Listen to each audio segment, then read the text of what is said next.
How could you sell the condo? I promised it to my wife. Hand over the sale money right now. Devin screamed those words at me with a fury I had never seen in his eyes. Tasha wept behind him, clutching her chest as if she were having a panic attack. But I just took a deep breath and said calmly, "There's a second piece of news you need to hear." As the words left my mouth, I watched my son's face change. First confusion, then fear, then that tremor in his hands that only appears when someone feels the floor giving way beneath their feet. "But Mom," he stammered, his voice cracking, "my wife and I have nowhere to go. We can't live on the street." And right then, in that precise moment, I knew I had won, because for years I was the one who trembled. I was the one who begged. I was the one who lived in fear. But that woman doesn't exist anymore. My name is Clara Mae Johnson. I'm 65 years old, and until 6 months ago, I was invisible. Invisible to my son, invisible to my daughter-in-law, and invisible even to myself. I lived in a 2-bedroom unit that my late husband and I bought 30 years ago. It wasn't fancy. The walls had water stains in the corners. The kitchen was small and dark, but it was mine. It was the only place in the world where I still existed as something more than a shadow. My husband, Thomas, passed away 7 years ago. He went in his sleep, without pain, without a goodbye. And since that day, my life had become a silent routine. I woke up at 6 in the morning, brewed coffee in the same old percolator that made a strange, sputtering noise. I swept the floor, looked out the window. I waited. I didn't even know what I was waiting for. Devin was my only child, my only close relative. After his father died, I thought we would get closer. I thought he'd visit more often, that he'd call to check on me, that maybe, just maybe, he'd invite me out to dinner sometimes. But no. Devin had his life. He had Tasha. He had his job, his friends, his plans, and I was just a number on his to-do list, a quick phone call every 2 weeks, an obligatory visit on Christmas. Nothing more. At first, I tried not to take it personally. I told myself it was normal, that children grow up and move on, that I couldn't be selfish. But loneliness is a heavy thing. It weighs on your chest like a stone, sinking you slowly, so gradually that you don't even notice until you can't breathe anymore.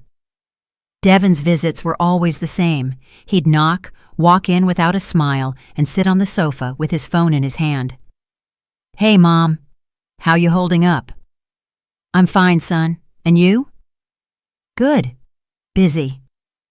Then silence. That uncomfortable silence, filled only by the sounds of his cell phone notifications. I'd offer him coffee. He'd say he didn't have time. I'd ask about Tasha. He'd answer in clipped sentences. I'd try to tell him something about my day, about the neighbors, about anything. And he'd look at his watch. He always looked at his watch, as if every minute with me was a minute stolen from his real life. But I smiled. I always smiled, because he was my son, and a mother doesn't give up. A mother keeps trying, even when it hurts, even when she's invisible. Tasha was different, or at least she seemed to be at first. When Devin first brought her home, she smiled a lot. She hugged me, called me Mama Clara in a sweet voice, and brought me cheap flowers from the supermarket. And I, so alone, so starved for affection, let myself be fooled. I thought I finally had someone else in my life, the daughter I never had, someone to talk to. But the flowers wilted, and with them, Tasha's mask fell too. Little by little, I started noticing the glances, those quick looks she'd shoot around the apartment when she thought I wasn't watching. Glances that evaluated, that calculated, that measured the value of everything, the walls, the furniture, the space itself. And then I understood. To her, I wasn't a person. I was an obstacle between her and what she wanted. The insults started subtly, so subtly that at first I thought I was imagining them. One day, Tasha arrived with Devin and said, "Mama Clara, this sofa is ancient. You really ought to replace it." I told her I didn't have the money for that. She smiled and said, "Well, when this unit is ours, the first thing we'll do is renovate everything. When it's ours, as if they had already decided, as if my death were just a pending formality. Another time, they were having dinner at my place. I had cooked for hours. I'd made the smothered pork chops my son loved as a boy, but Tasha barely took a bite and said, "It's a little too salty, isn't it, Dev?" And my son, my own son, nodded without even looking at me. They left their plates almost full, and I, as always, said nothing. I just cleaned up in silence while they talked about their plans, their dreams, their future. A future where I didn't exist. But there was one moment that changed everything. It was a Tuesday afternoon. I was in the bathroom when I heard Devin and Tasha arrive.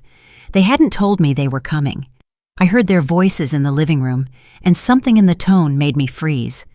It made me listen. "How much do you think this place is worth?" Tasha asked. "I don't know, maybe $280,000, Devin replied. "With that, we could put the down payment on a real house, a big one." Tasha's voice was filled with excitement. "But your mom won't sell, will she, Devin?"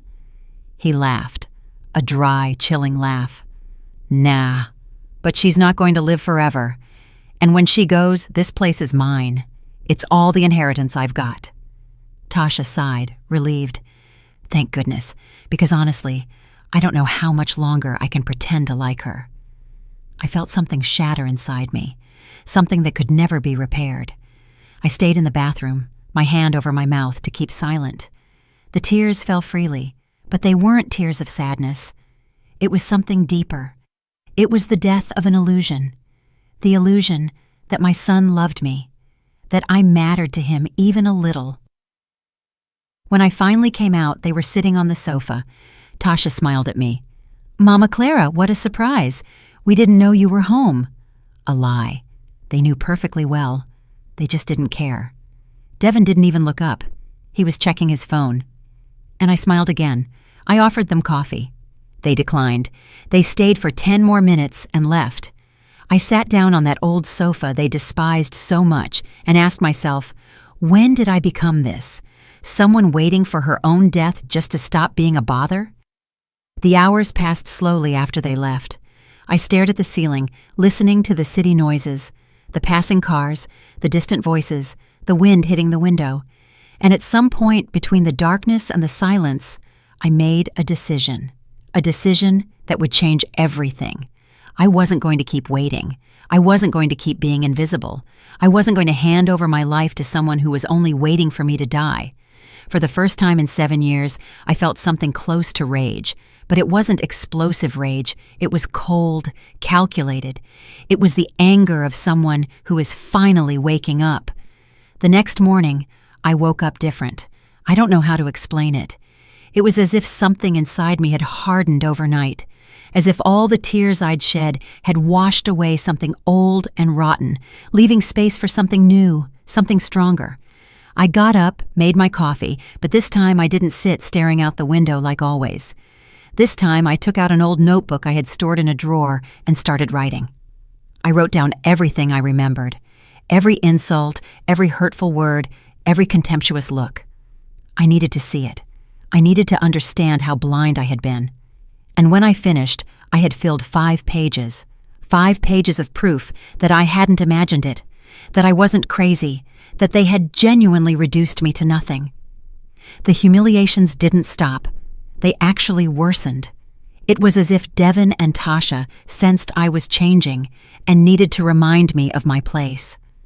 2 weeks after the conversation I overheard, they came to visit again. This time, they brought news. "Mom," Devin said without even a greeting, "we need to talk about something important.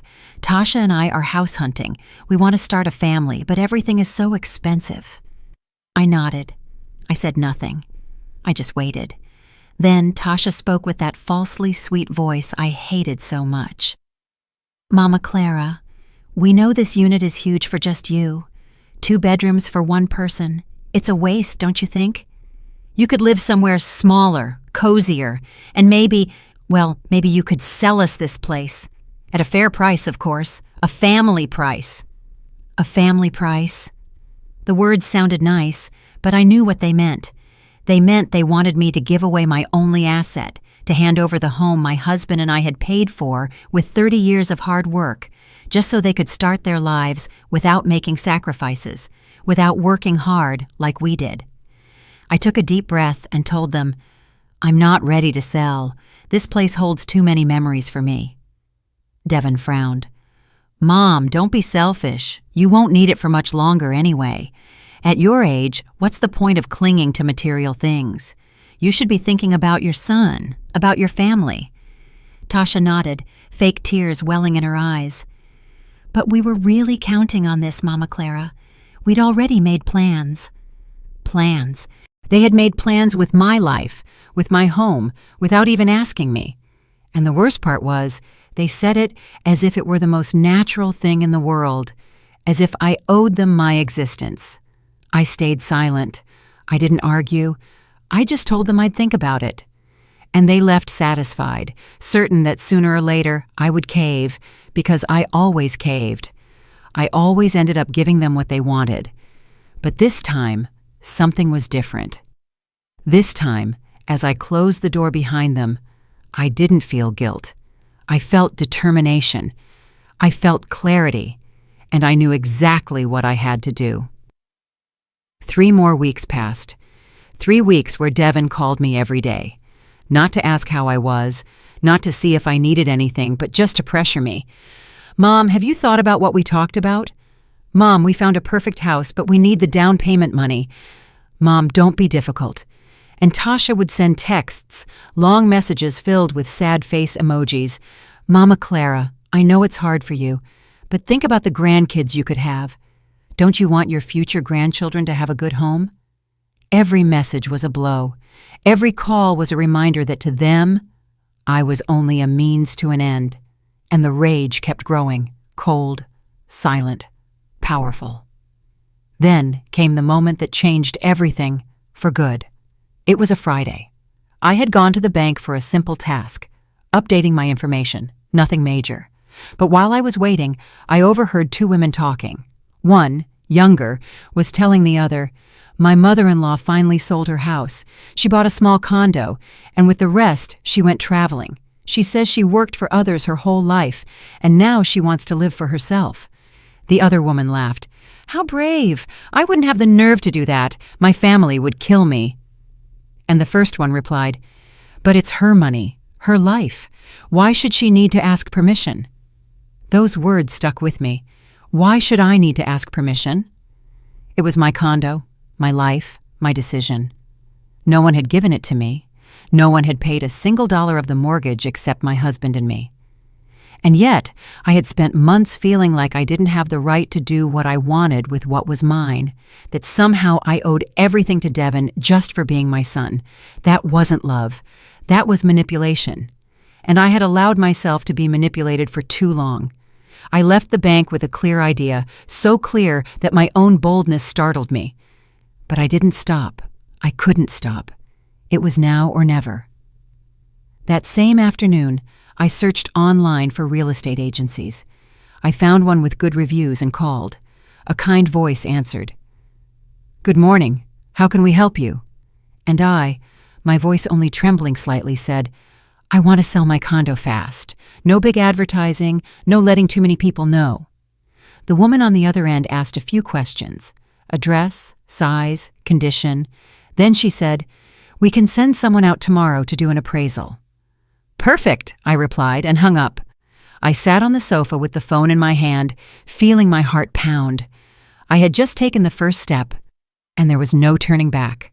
The next day, the agent came, a man in his 40s with a gray suit and a professional smile.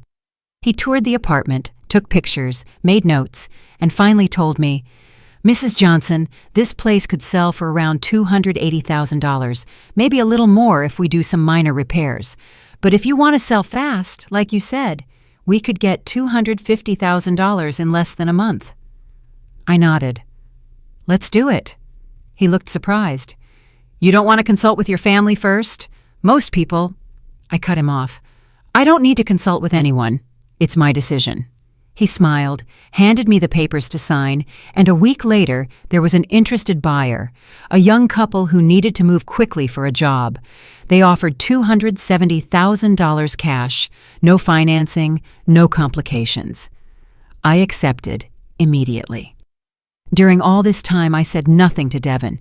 He kept calling, kept pressuring. "Mom, have you decided? We need an answer." Tasha is getting anxious, and I answered with evasions. "I'm still thinking, son. Give me a little more time." He would grunt in frustration, but he didn't push too hard because he was sure I'd eventually cave, just like always. But while he waited confidently, I was signing papers, closing the sale, receiving the money in my bank account, and looking for a new place for myself, a smaller one-bedroom unit in a quiet neighborhood. It cost $175,000. I bought it outright, no mortgage, no debt. And the rest of the money, over $100,000, I put into an investment account the bank recommended. The move was quick. I hired a small company. I packed only the essentials: clothes, some books, photos of my husband, the memories that truly mattered. I sold or gave away the rest. I didn't need much. I never had. And 3 weeks after making the decision, I was already living in my new condo. It was small, yes, but it had natural light, a functional kitchen, a clean bathroom, and most importantly, it was entirely mine. No one had a key. No one had set foot in that place before me. It was my space, my new beginning, and for the first time in years, I felt at peace. But I knew the storm was coming. Devin still didn't know anything, and when he found out, all hell would break loose. So I prepared myself. I put all the sale documents in a binder. I printed bank statements showing where the money was, and most importantly, I had secretly recorded the last conversations with Devin and Tasha.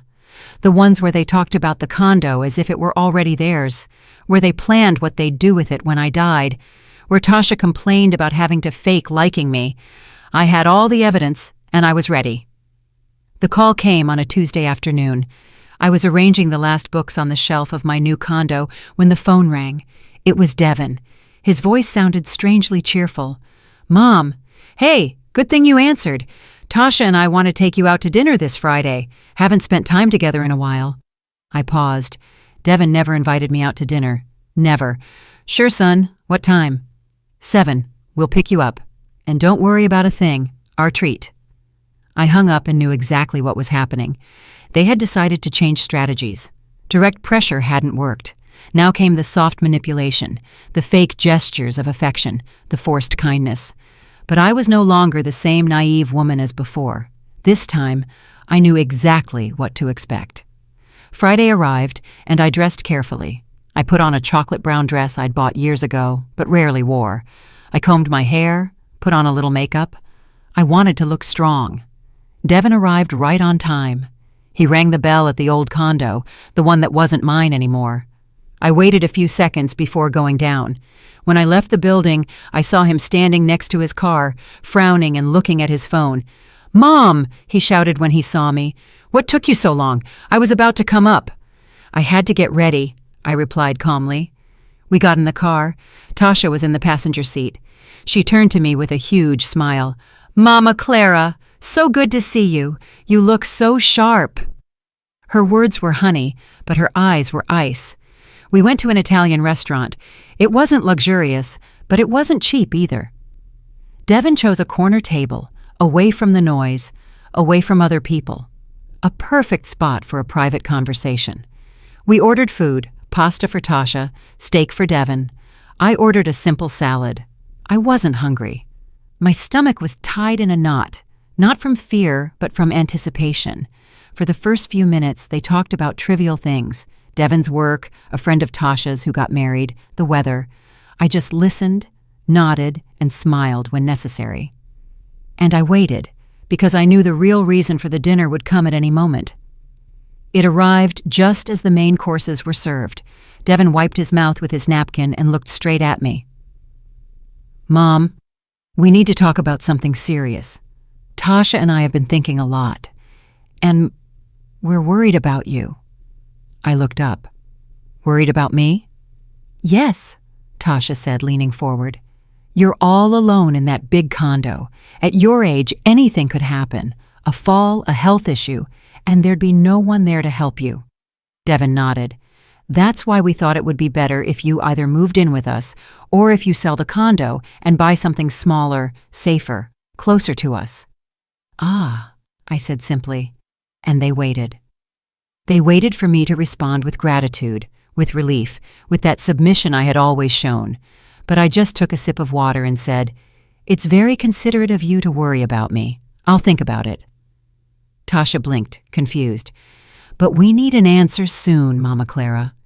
Devin and I already found a house. We just need the down payment money, and we thought if you sell your condo, you could give us a portion of it, like a loan, or maybe an advance on the inheritance." Her words were so blatant, they almost made me laugh. An advance on the inheritance, as if my death were an event scheduled on their calendar, as if I were just taking up space until they could cash in. "I'll think about it," I repeated with the same calm.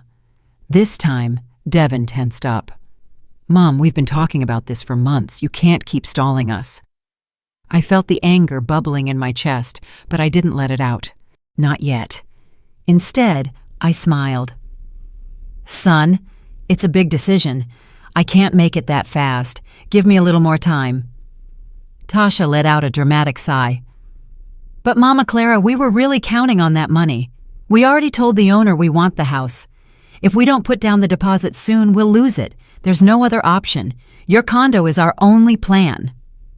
How convenient, I thought. Their only plan was my sacrifice. We finished dinner in uncomfortable silence. Devin paid the bill with a look of annoyance, and when they dropped me off at my building, Tasha gave me a cold hug. "Think hard, Mama Clara. We don't want to pressure you. We just want the best for everyone." The following days were an avalanche of messages. Tasha sent me photos of the house they wanted to buy. "Look, Mama Clara, it has 3 bedrooms, a yard, a garage. It would be perfect for when we have kids. Your grandkids could play here." Every message was a lure, every photo a manipulation. They were trying to get me to imagine a future that would never exist because I knew the truth. I knew that if I gave them the money, I would never see it again. I knew the grandchildren were just a fantasy to soften me up. I knew that once I had served my purpose, they would discard me, just like they always had. And I wasn't going to allow it. No, this time Devin called too, but his calls were different, less sweet, more demanding. "Mom, I need an answer, yes or no. It's simple." "It's not simple, son. It's my life. It's my savings." "But I'm your son, your only family. You shouldn't have to support me my whole life just for being your son." There was a silence on the other end, a heavy, dangerous silence. "So, are you saying you won't help us?" "I'm saying I need time to think." Devin hung up without saying goodbye, and I stared at the phone, feeling the last thread of love I had for him snap for good. Because a son who loves you doesn't pressure you like that. A son who loves you doesn't make you feel guilty for wanting to live your own life. A week later, Tasha showed up at my building unannounced. She rang the bell insistently. "Mama Clara, open up, please. We need to talk." I was about to leave for my new condo. I had left a few things I needed to pick up. I opened the door cautiously. Tasha's eyes were red. She looked like she'd been crying. "Can I come in?" We sat in the empty living room. Most of the furniture was gone. She looked around, confused, but didn't say anything. "Mama Clara," she began, her voice trembling. "I came to apologize. I know we've been really pushy. I know we pressured you, but we're desperate. Devin and I have been saving for years, and it's never enough. Everything is so expensive. And when we thought about your condo, we were filled with hope." Hope. What an interesting word to describe greed. Tasha continued. "I don't want you to think we only care about the money. We love you, Mama Clara, truly, and we want you to be a part of our lives, to live with us, to be the grandmother to our children. But for that, we need that space. We need that house, and you could make that happen. You could be our salvation." Her words were perfect, rehearsed, but empty. Because if they really loved me, they wouldn't be there asking me to give them everything. They'd be there simply to be with me. Tasha, I said finally, let me ask you something. If I didn't have this condo, if I had nothing of value, would you still visit me?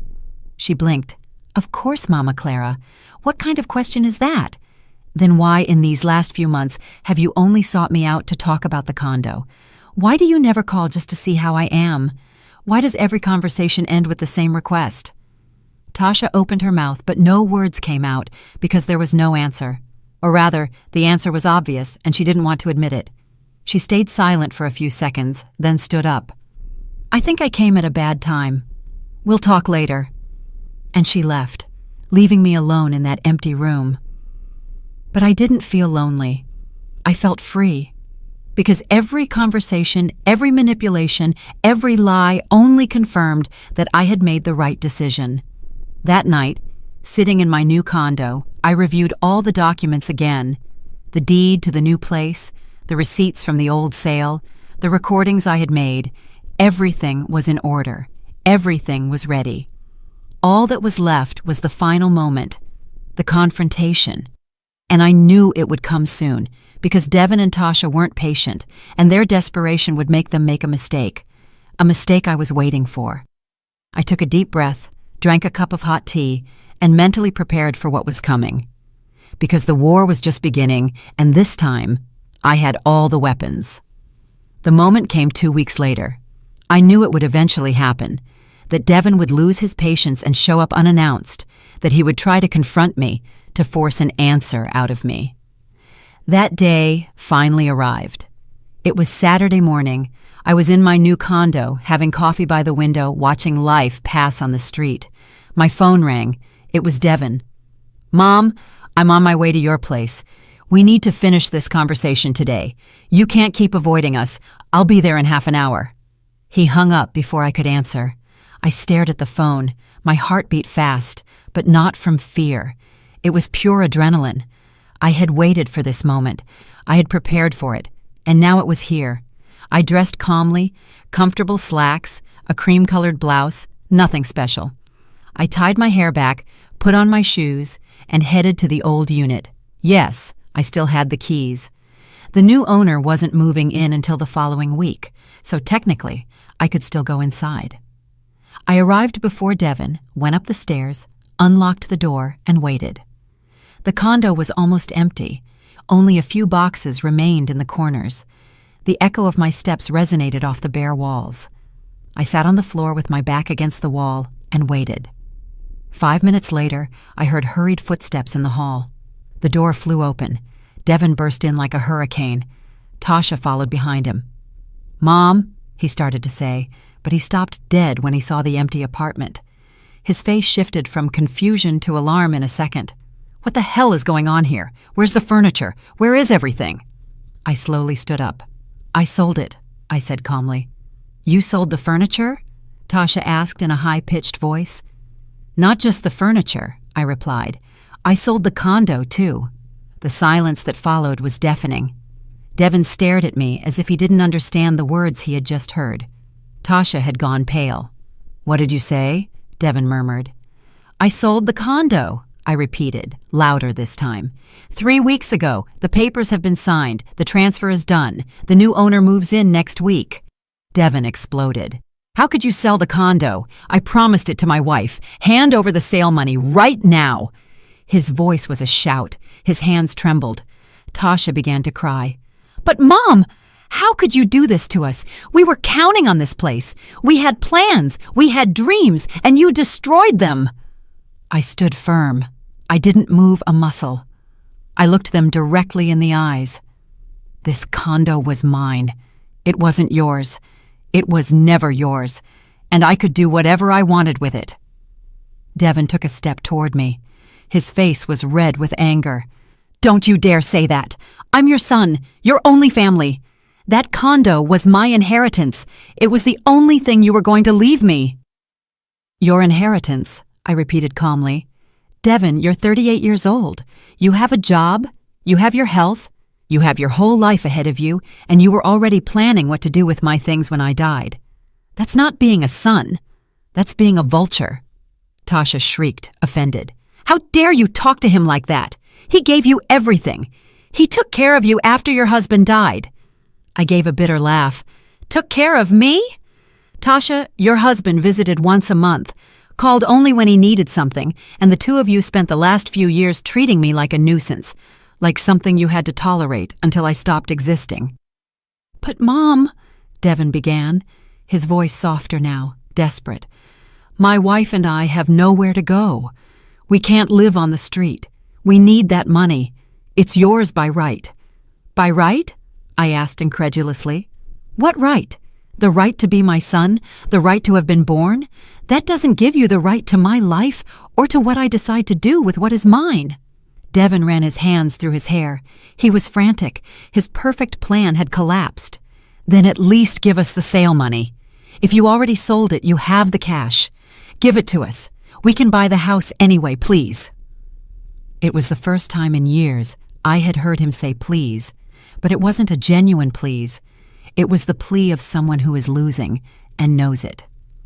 Tasha approached me. "Mama Clara, please, think about us. Think about the grandkids you could have. If we don't have a house, how are we going to start a family? How are we going to give you those grandkids you want so much?" "The grandkids I want so much?" I repeated softly. "Tasha, you never wanted to give me grandchildren. You wanted to use the idea of grandchildren to manipulate me, to make me feel guilty, to force me to hand over everything." She backed away as if I had slapped her. "That's not true. We do want a family." "Then what happened to the money?" Devin interrupted. "Where is it?" "In my account," I replied. "I used one part to buy a new condo, smaller, cozier for me, and the rest is invested. For my old age, for my peace of mind, for me." Devin looked at me with pure hatred. "You're selfish, a selfish old woman who only thinks about herself." "And what did you expect me to do?" I shouted back. "Give you everything and be left with nothing? Live off scraps, hoping you'd be kind enough to come and see me once a year?" Tasha was sobbing dramatically. "But we wanted you with us. We were going to take care of you." "A lie," I said firmly. "You didn't want to take care of me. You wanted my money, and when you had it, you would have put me in the cheapest assisted living center you could find." Devin shook his head. "You're paranoid. You're making things up." "I'm not making anything up," I said, and then I pulled my phone out of my pocket. "I have proof." "Proof of what?" Tasha asked, her voice shaking. "Of everything.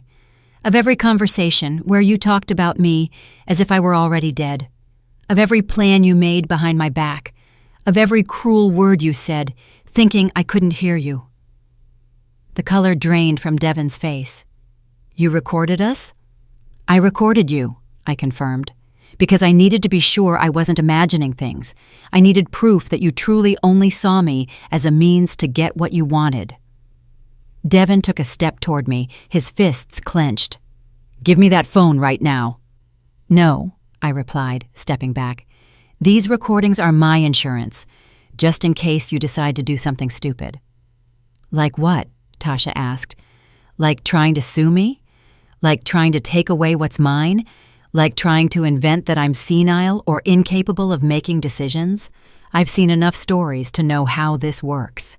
Devin gave a humorless laugh. "You're crazy, completely crazy." "Maybe," I said. "Or maybe I finally regained my sanity after years of letting myself be walked all over." There was a moment of tense silence. The three of us stared at each other. The air was thick with rage, pain, and truths that had finally come to light. Then Tasha spoke, her voice cold. "We'll never forgive you for this. Never." "I can live with that," I replied. Devin pointed toward the door. "Come on, Tasha.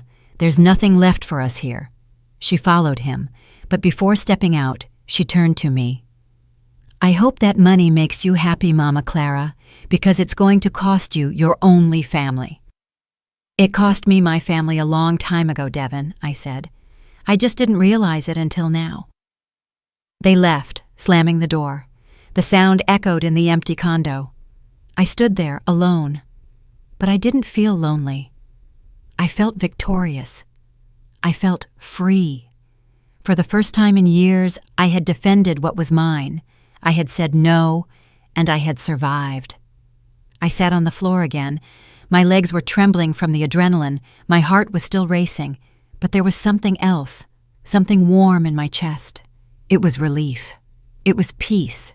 It was the feeling of having taken my life back. I stayed in that empty condo for almost an hour, sitting on the floor, looking at the bare walls, processing everything that had just happened. I didn't regret it. Not for a second did I doubt my decision. But there was something in the air, a feeling of finality, of closure. This place had been my home for 30 years. I had cooked thousands of meals here. I had mourned my husband's death here. I had grown old in solitude here, and now, here, I had reclaimed my freedom. I stood up slowly, walked through every empty room, touching the walls with my fingertips. "Thank you," I whispered. "Thank you for everything." And I left, closing the door behind me for the last time. When I arrived at my new condo, the contrast was absolute. The windows let in natural light. The space was small but welcoming. Everything smelled new, of possibilities, of beginnings. I made myself a cup of tea, sat by the window, and for the first time in a long time, I smiled genuinely. Not a forced smile, not a polite smile, but a smile of real satisfaction. I had done something for me. I had chosen my well-being over the manipulation of others, and that felt powerful. The phone rang, interrupting my moment of peace. It was an unknown number. I hesitated before answering, but finally did. "Hello?" On the other end was a woman's voice I didn't recognize. "Mrs. Johnson, this is Simone, Tasha's sister. I need to talk to you." My stomach tightened. Simone. Tasha had told her sister everything, and now came the second assault, the attempt to guilt me through a third party. "Go ahead," I replied, my voice neutral. "Mrs. Johnson, Tasha told me what happened, and I want you to know I'm very disappointed in you. How could you do that to your own son? He needed you, and you turned your back on him." I took a deep breath. "Simone, with all due respect, you don't know the whole story. You only know the version your sister told you, the version where I'm the villain. But there's a lot more to it," she scoffed. "What more could there be? You sold the condo your son needed. That's all I need to know." "My son didn't need that condo," I replied firmly. "My son wanted that condo. There's a huge difference." Simone continued, her voice hard and accusatory. "Tasha is devastated. Devin is devastated. You destroyed their dreams, their plans for the future. And for what? To buy a smaller unit and save money you won't even live long enough to spend? It's pure selfishness." I listened to her without interrupting. I let her say everything she had to say, and when she finally fell silent, waiting for my response, I spoke with a calm that surprised even me. "Simone, I understand you want to defend your sister. That's natural.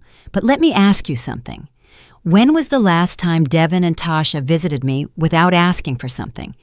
When was the last time they called just to see how I was? When was the last time they treated me like a person and not like a bank?"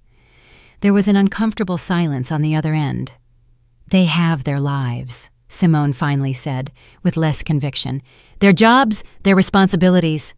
"Exactly," I replied.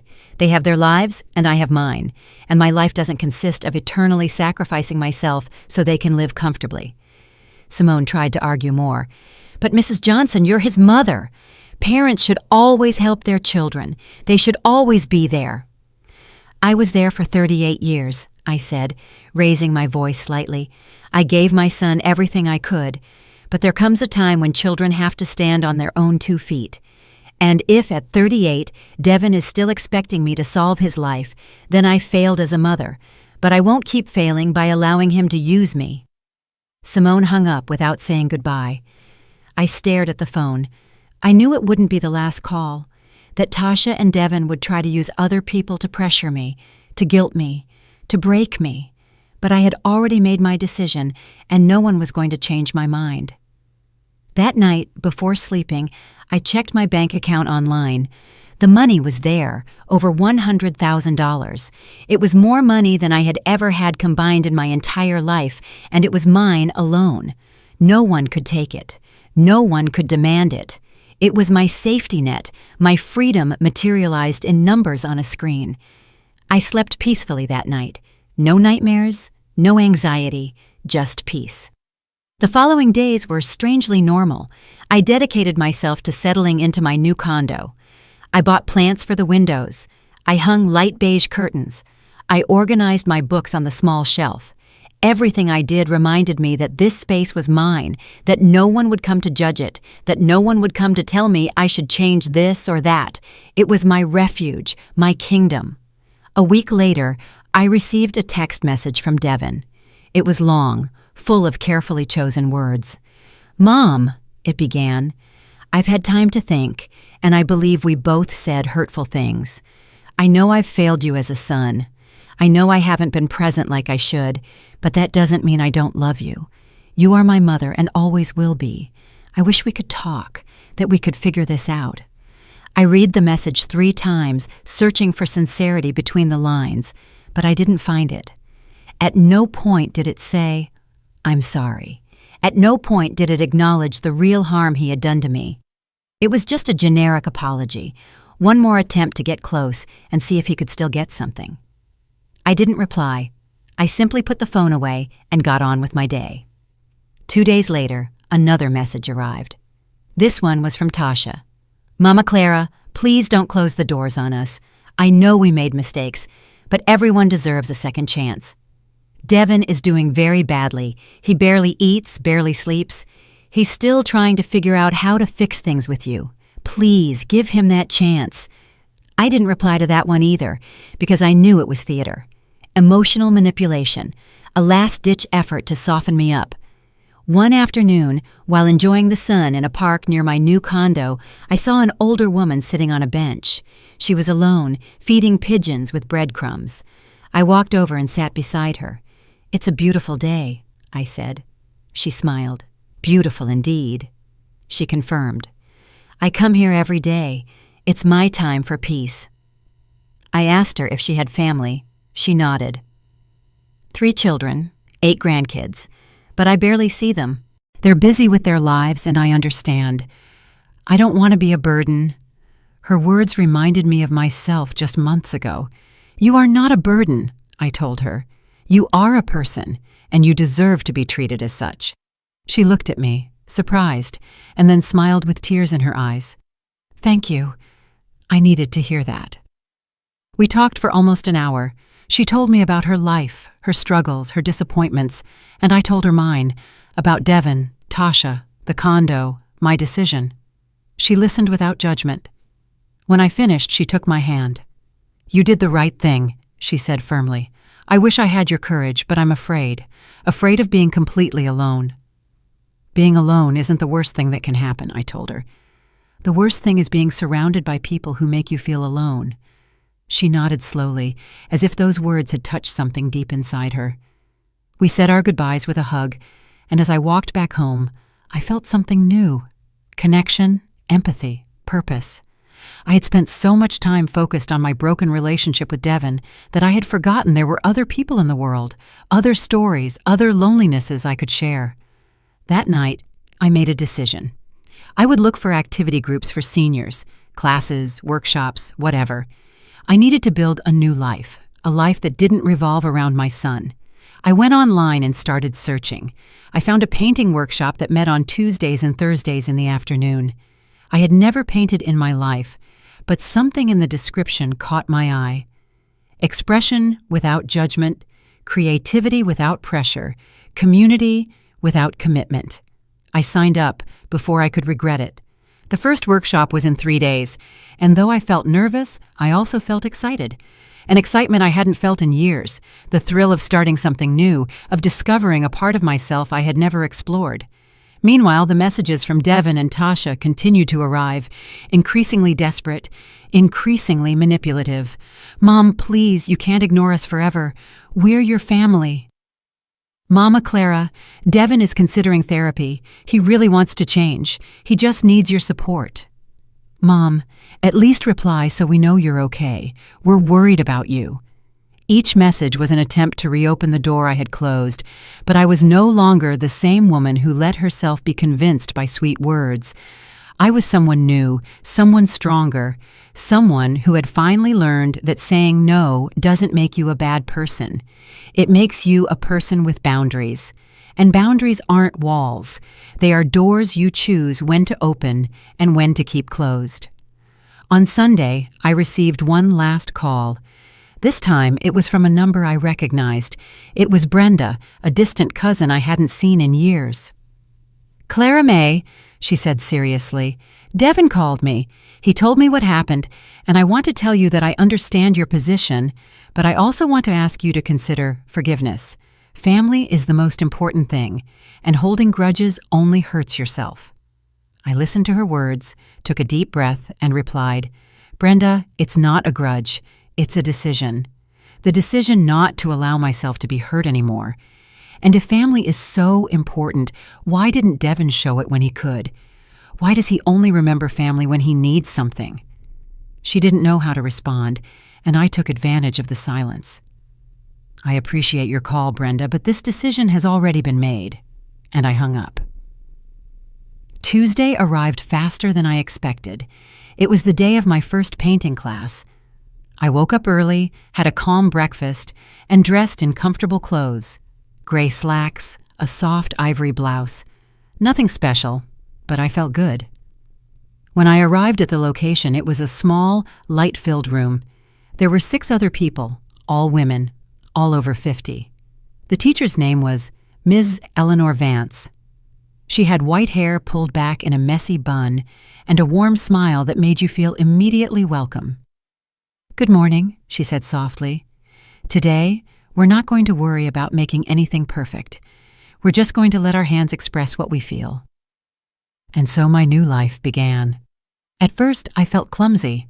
The brush trembled in my hand, the colors mixed in strange ways on the canvas, but Ms. Vance walked among the tables saying beautiful things.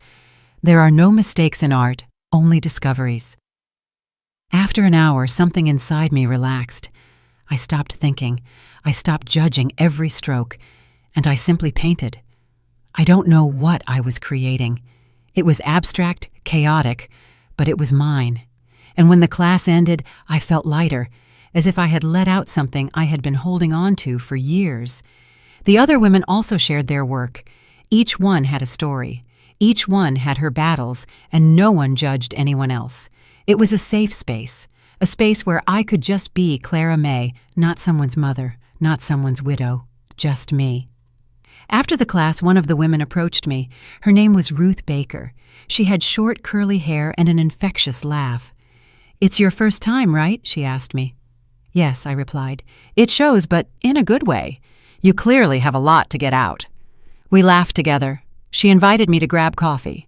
We went to a nearby cafe, and as we drank our hot cups, Ruth told me her story. She had been married for 40 years. Her husband died 3 years ago, and her children lived in other cities. They visited once a year if she was lucky. "I was so depressed at first," she told me. "I felt like my life was over. But one day, I decided that if no one was going to live my life for me, then I had to do it myself. And here I am, painting, dancing, living." Her words resonated deeply with me. That was exactly what I was doing, reclaiming my life.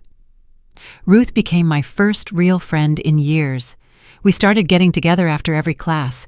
Sometimes we had coffee, sometimes we walked in the park, and we always talked about everything and nothing, without filters, without judgment. It was liberating to have someone who understood what it meant to reinvent yourself at this age. 2 weeks passed. 2 weeks of peace, of new routines, of days filled with small joys. But of course, the peace couldn't last forever. One Friday afternoon, someone knocked on my condo door. I wasn't expecting visitors. I looked through the peephole, and my heart stopped for a second. It was Tasha. I opened the door, just a crack. "What are you doing here?" I asked, not inviting her in. Tasha looked different, thinner, more tired. She had deep circles under her eyes. Mama Clara, please. I just want to talk. 5 minutes, that's all. I hesitated. Part of me wanted to slam the door in her face, but another part felt curious. What could she possibly want now? I opened the door fully, but didn't let her step inside. Speak, I said, crossing my arms. Tasha took a deep breath. I came to apologize. Truly. Devin doesn't know I'm here. He's angry. He says he'll never forgive you, but I can't live like this. I can't live with this tension, with this resentment. I need you to know that I'm sorry, and that I understand why you did what you did. Her words sounded rehearsed, like a prepared speech. You're sorry, I repeated. Or you're sorry you lost access to the money. Tasha lowered her gaze. I know you think we only cared about the money, and maybe at first we did, but we weren't bad people, Mama Clara. We were just desperate, scared of the future, and we saw your condo as the solution to all our problems. But that didn't give us the right to treat you the way we did. At least she recognized something. That was more than Devin had done. I appreciate your apology, Tasha, but it doesn't change anything. She looked up quickly. But we could start over. We could build a real relationship. No self-interest, no pressure, just as family. I sighed. I wish I could believe you, but regaining trust takes time, and honestly, I don't know if I have that time or that energy. Tasha nodded slowly. Tears began to roll down her cheeks. I understand. I just wanted you to know that not everyone is like Devin, that I truly regret it, and that if you ever decide to give us another chance, I'll be here. She turned to leave, but before going down the stairs, I turned toward her. Tasha. She stopped. If you really want to show me that you've changed, don't do it with words. Do it with actions, and not toward me. Do it for yourself. Build your life without depending on inheritances, without waiting for others to solve your problems. That's the only way I could ever consider you someone truly different. She nodded and left. I don't know if she would really change. Probably not. But at least she had attempted something Devin never did, acknowledging her error. That night, I sat down and thought about everything that had happened over the last month. I had sold my condo, I had confronted my son, I had set boundaries, I had started painting, I had made a friend, I had regained my dignity. And even though there were still moments of doubt, of sadness, of wondering if I had done the right thing, deep down I knew the answer. I had done exactly what I needed to do. I had saved myself because no one else was going to. The following days continued their quiet rhythm. The painting classes became my favorite part of the week. Ms. Vance taught us to use different techniques, watercolor, oil, acrylic, and each time I felt freer, more myself. One afternoon while I was painting, Ms. Vance approached my table. Clara May, she said softly, can I ask you something? Of course. Have you noticed how your painting has changed since you started? I looked at her confused. How so? At first, you painted with small, fearful, controlled strokes. But now, your strokes are broad, confident, free. That speaks of an internal change, a liberation. I felt a lump in my throat because she was right. I had changed, and that change was reflected even in things I hadn't noticed. I went through something difficult recently, I told her. I had to make decisions that hurt, but that were necessary. Ms. Vance smiled. The best decisions always hurt at first, but then they give you wings. Those words stayed with me, gave me wings. Yes, that was exactly what I felt, as if after years of being tied down, I could finally fly.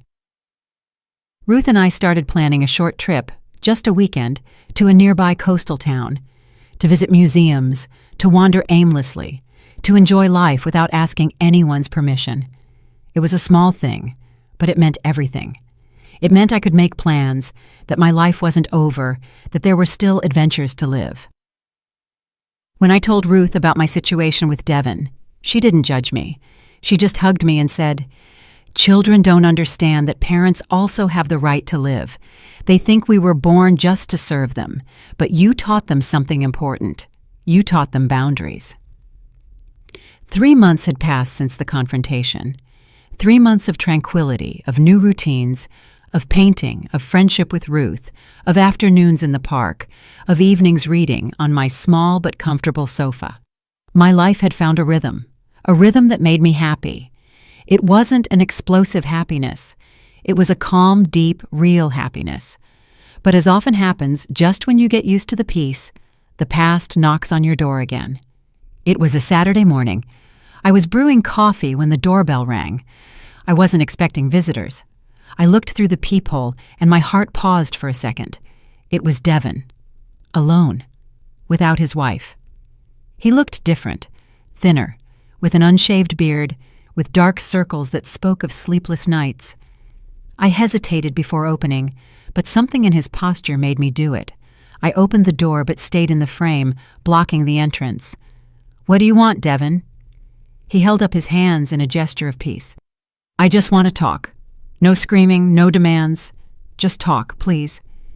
There was something in his voice that sounded different, more broken, more real. I let him in. We sat in the small living room.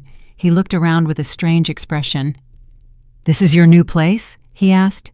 "Yes, it's fine. Small, but enough for me." He nodded in silence. There was a long moment of uncomfortable quiet, and then he spoke. "Mom, I came to tell you that you were right. About everything." I raised an eyebrow, surprised. Devin never admitted mistakes. "Go on," I said. He ran his hands over his face. "The last 3 months have been the worst of my life. Tasha and I almost split up. We lost the house we wanted. I had trouble at work because I was so distracted, and all because I couldn't accept that I had lost something that was never mine." I stayed silent, letting him speak. "I went to therapy," he continued. "The therapist made me see things I didn't want to accept. He made me see that I had treated you like a resource, like something I could use when I needed it. I never saw you as a person with your own needs, with a right to your own life, and that's unforgivable." I felt something move in my chest. It wasn't relief, not yet, but it was something. "I'm glad you're going to therapy," I said carefully. "It's a good step." Devin looked up. There were tears in his eyes. "I didn't come to ask for the money. I didn't come to ask you to change your will. I came just to tell you that I'm sorry. Truly sorry, and I understand if you can never forgive me." His words sounded sincere. For the first time in years, they sounded genuine, but I had learned to be cautious. "I appreciate your apology, Devin, but apologies don't erase years of mistreatment. They don't erase the pain you caused me." He nodded. "I know, and I don't expect them to. I just wanted you to know that I finally understand what I did. And I'm trying to be better. Not for you, not even for Tasha, but for myself. Because I don't like the person I had become." We sat in silence for a few more minutes, and then I asked him something I had wanted to know for a long time. "Devin, why did you never visit me? Why did spending time with me always seem like an obligation?" He took a deep breath. "Because you reminded me of Dad, and his death hurt so much that I preferred to distance myself from everything that reminded me of him, including you. I know it sounds awful. I know it's selfish, but it's the truth." His words hit me hard, because I finally had an answer. It wasn't a good answer, but at least it was honest. "I miss your father too," I said softly. "Every day. But pulling away from me didn't make the pain less. It only made me feel more alone." He nodded, tears rolling down his face. "I wish I could go back in time," he said, his voice breaking. "Do things differently. But I can't. All I can do is try to be better from now on. If you ever decide to give me another chance, I promise it will be different. But if you don't, I understand that too." He stood up to leave. Before opening the door, he turned back. "Can I call you sometimes? Just to see how you are? Without asking for anything?" He thought for a moment. "Without asking for anything." "You can," I said. "But if you ever manipulate me again, if you ever treat me like you did before, there won't be any more chances." He nodded. "I understand." And he left. When I closed the door, I stood there for a long time, processing, feeling. I didn't know if Devin would really change, if this time was different. But at least he had taken the first step. He had acknowledged his mistake, and that was more than Tasha had done, more than anyone had done. That afternoon, I went to my painting class. Ms. Vance noticed something different about me. "Did something happen?" she asked. "Yes," I replied. "My son came to apologize, and I don't know how to feel about it." She smiled with understanding. "You don't have to know how to feel. Feelings are complex. They can coexist. You can be hurt and hopeful at the same time." I painted that day with a different intensity. I used dark colors mixed with bright ones, representing exactly what I felt. The darkness of the past mixed with the light of a possible future. When I finished, Ruth came over to see my work. "It's beautiful," she said, "and sad and hopeful, all at the same time." "Exactly," I replied. "That's how I feel." That night, alone in my condo, I thought a lot about forgiveness, about whether it was weak to forgive someone who had hurt you so much, or whether it was strong. And I came to a conclusion.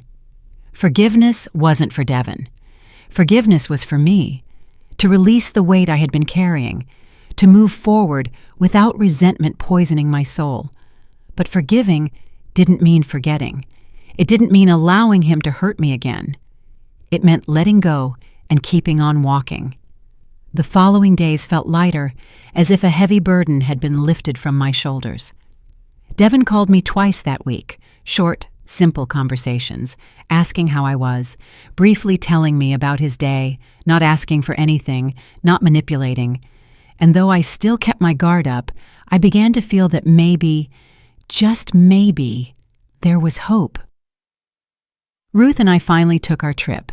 We went to a coastal city. We walked along the beach, visited art galleries, ate seafood in small restaurants, and I laughed. I laughed truly, with my whole body, with my whole soul. I laughed in a way I hadn't laughed in years.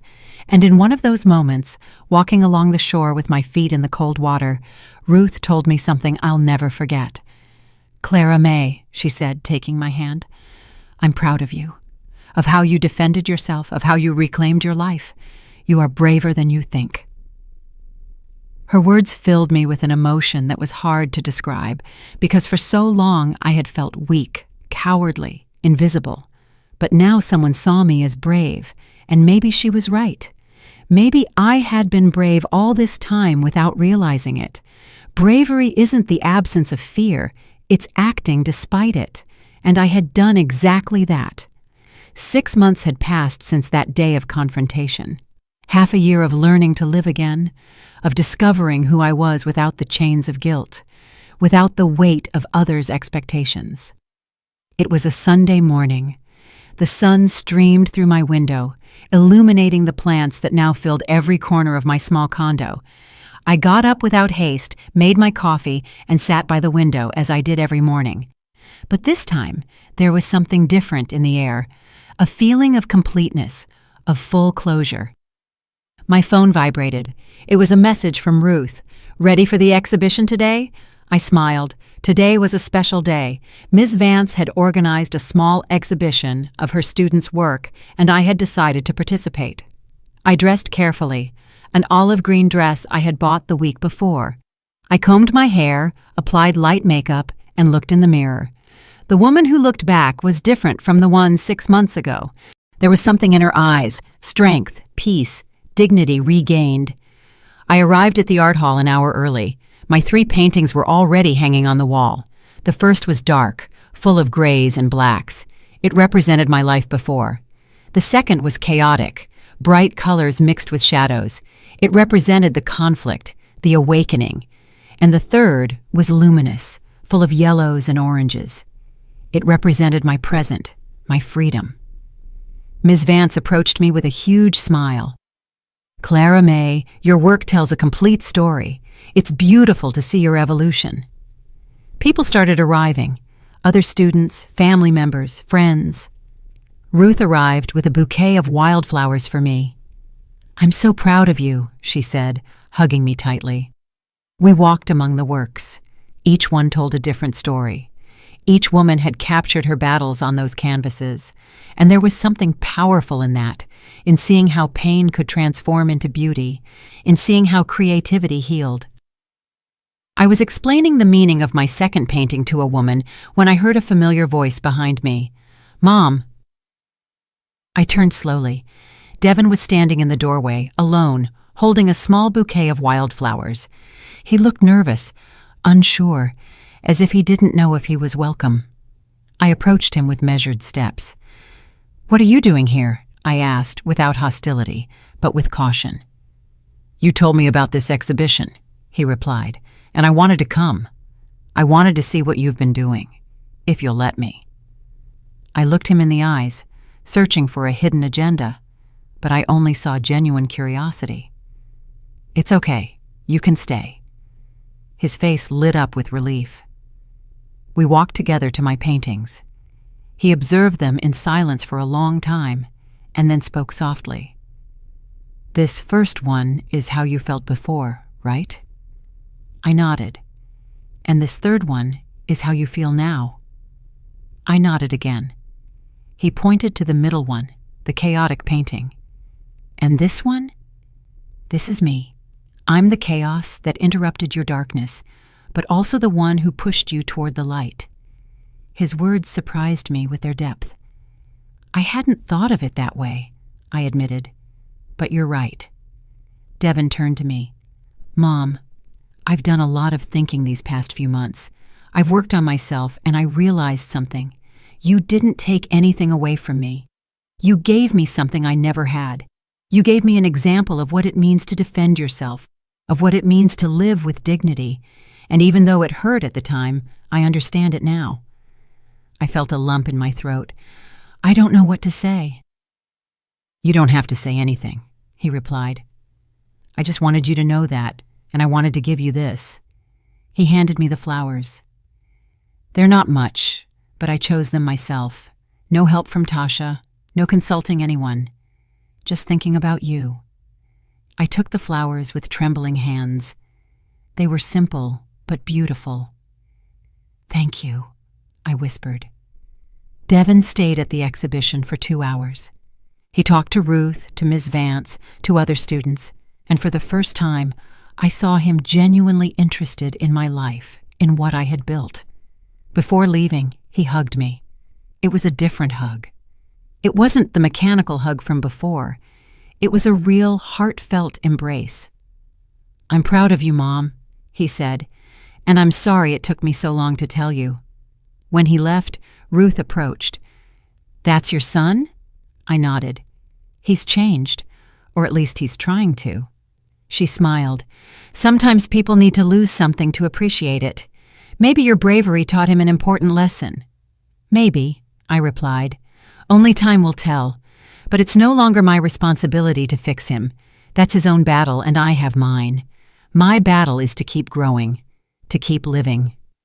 A week later, I received a letter. It was from Tasha. I opened it curiously. "Mama Clara," it began, "I don't expect you to forgive me. I don't even expect you to reply.